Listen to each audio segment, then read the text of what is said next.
নতুন নির্বাচন কমিশনকে স্বাগত জানিয়ে নির্বাচন কেন্দ্রিক সংস্কার শেষ করে অবিলম্বে ভোট আয়োজনের আহ্বান জানিয়েছেন বিএনপির স্থায়ী কমিটির সদস্য ডক্টর আব্দুল মঈন খান। বিএনপি চেয়ারপারসনের উপদেষ্টা যুক্তরাজ্য বিএনপির সাবেক সভাপতি মহিদুর রহমানকে নিয়ে দলের প্রতিষ্ঠাতা জিয়াউর রহমানের সমাধিতে শ্রদ্ধা জানানোর পর তিনি এই কথা বলেন। এ সময় মঈন খান বলেন, স্বৈরাচারকে বিদায় করে দেশের মানুষ অন্তর্বর্তী সরকারকে গণতন্ত্র প্রতিষ্ঠার ম্যান্ডেট দিয়েছে। তাই গণতন্ত্র প্রতিষ্ঠায় সরকারকে দ্রুত জনগণের ভোটের অধিকার ফিরিয়ে দিতে হবে।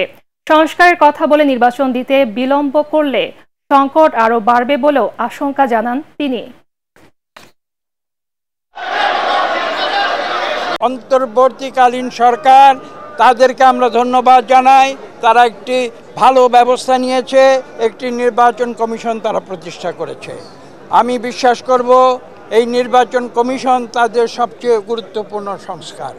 সহযোগিতা করছি, কিন্তু এই সরকারকে অহেতুক কোনো বিলম্ব করলে হবে না।